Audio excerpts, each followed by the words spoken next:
సర్వోన్నతమైన స్థలములలో దేవునికి మహిమయు, ఆయనకిష్టులైన మనుషులకు భూమి మీద సమాధానం కలుగునుగాక. నిజమే, చాలా అద్భుతమైన మాట. అట్టి సమాధానం చేత మమ్మల్ని నింపండి తండ్రి.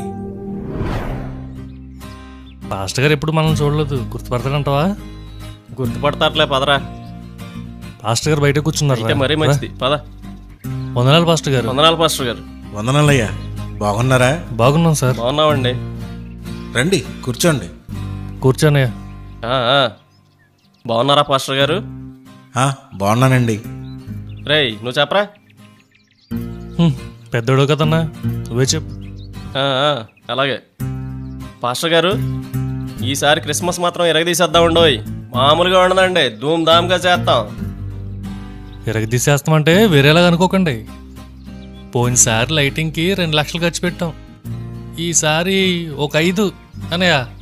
ఈసారి ఆర్కెస్ట్రా హైదరాబాద్ నుంచి పురమైద్దాం అనుకుంటున్నానండి. దానికి వాళ్ళు వచ్చండి. ఆ సంగీతానికి తగ్గట్టు కేరళ నుంచి ఓ తెలుగు సింగర్ రప్పిద్దామండి. పోయినసారి చాలా చిన్న స్టార్ పెట్టారండి. ఈసారి ఒక 20 అడుగులు స్టార్ పెట్టిద్దామండి. స్టారే అంటావేంటనయ్య, మరి బాంబుల సంగతి మర్చిపోయావు. పోయినసారి తారాజావులో బాంబులు చాలా తక్కువ కాల్చామండి. ఈసారి ఒకటి నిశ్చయించుకున్నాం, మినిమం 2 lakhs ఖర్చు పెడదాం అనుకుంటున్నాను అండి. కరెక్ట్. ఊరంతా దద్దరిల్లిపోవాలి. ఊర్లో ఎవరిని నిద్రపోకుండా చేసేస్తానండి. స్టేజు, డెకరేషను, LED వాళ్ళు, సౌండ్ అండి. ఈ 4 ఓ 3 లక్షలు వేసుకుంటామండి. ఈసారి మన సండే స్కూల్ పిల్లలకే 20 పాటలకి డాన్స్లో, కుదిరితే ఇంకో 5. డాన్సులే కదండోయ్, మా యూత్ కుర్రలు స్కిట్లు కూడా ఉన్నాయి. కడుపుబ్బా నవ్వించేస్తాం. ఇక పండగ వాతావరణం క్రియేట్ చేసేస్తాం అక్కడ. ఇక మామూలుగా ఉండదండి, దుమ్ము ర్యాక్ కొట్టేస్తాం అంతే. ఏండోయ్, మాటల్లో పడి మర్చిపోయాను. అన్నిటికంటే ముఖ్యమైంది ఇందు, అదేనండి, భోజనాలు. పోయినసారి 50 ఏటలు వేసామండి. ఈసారి పక్క ఊరిలో కూడా చెప్తాం, మినిమం 100 ఏటలు వేయాలండి. కూర సరిపోలేదండి లాస్ట్ ఇయర్. వీటితో పాటు చికెన్ కర్రీ, రొయ్య పలావ్ కూడా ఉంటుందండి. ఆకు నిండా ఐటమ్స్ అండి. ఈ క్రిస్మస్కి తిన్న వాళ్ళు మళ్ళీ వచ్చే క్రిస్మస్ దాకా గుర్తుపెట్టుకోవాలండి. వెదవరందరికి చీరలో ఆ పేదోళ్ళందరికీ బట్టలు పెడదాం అనుకుంటున్నామండి.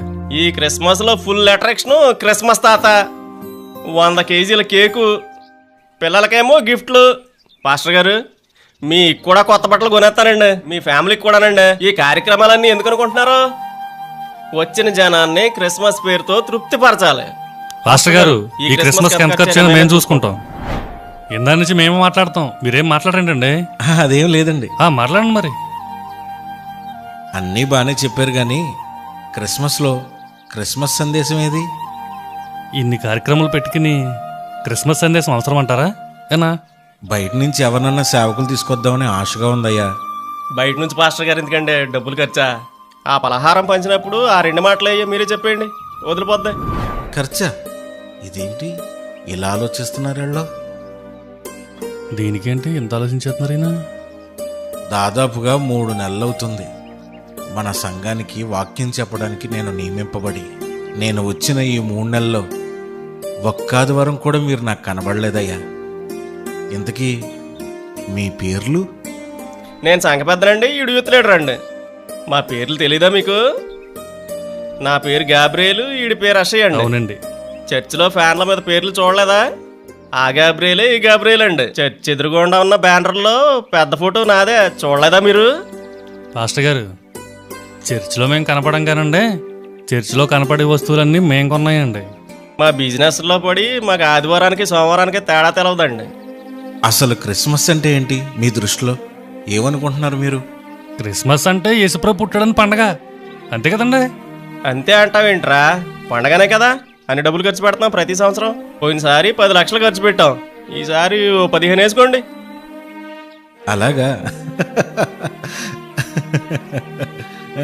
ఎందుకంటే అలా నవ్వుతున్నారు? ఏమైందనండి?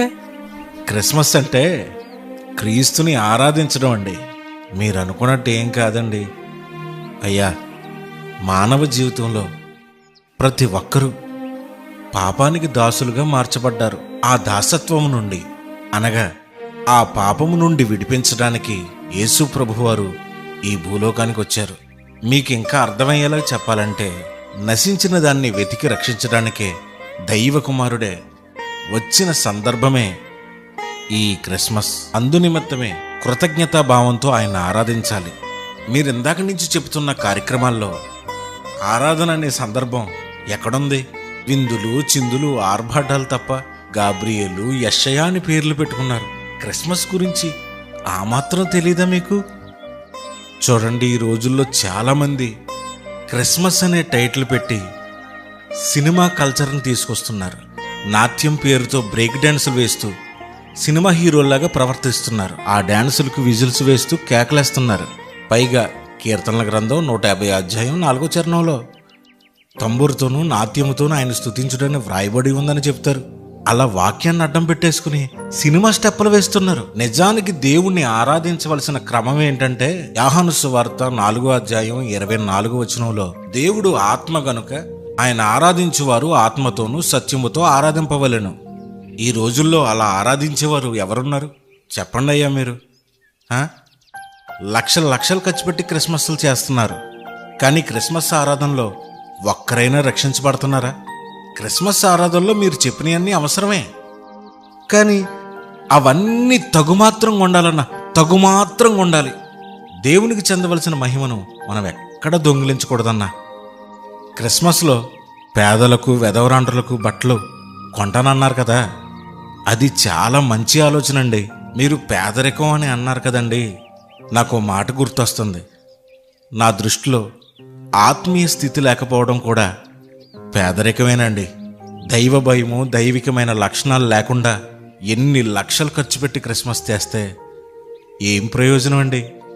దయచేసి ఒక్కసారైనా ఆలోచించండి. గాబ్రియేల్ గారు, యెషయా గారు, క్రిస్మస్ అంటే 100కు 100 పాళ్ళు దేవుణ్ణి ఆరాధించడమేనండి. నా దృష్టిలో ఆరాధన వాక్యం లేని క్రిస్మస్సే కాదండి. మీరు అలా మాట్లాడేసరికి నాకు చాలా బాధ కలిగిందండి.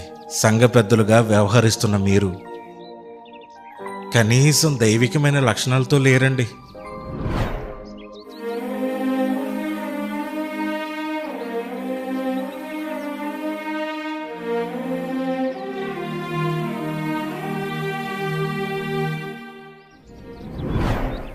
నిజమే పాస్టర్ గారు, మీరు చెప్పింది కరెక్టే.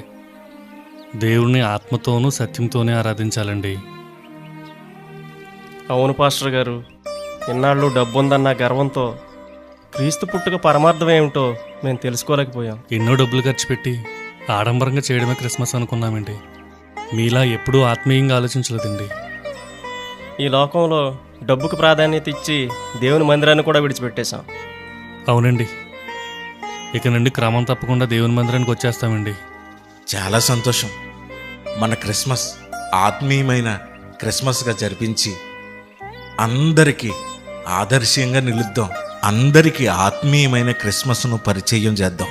క్రిస్మస్ అంటే ఆడంబరం కాదు, క్రిస్మస్ అంటే ఆరాధన అని మనం చెబుతాం తమ్ముడు.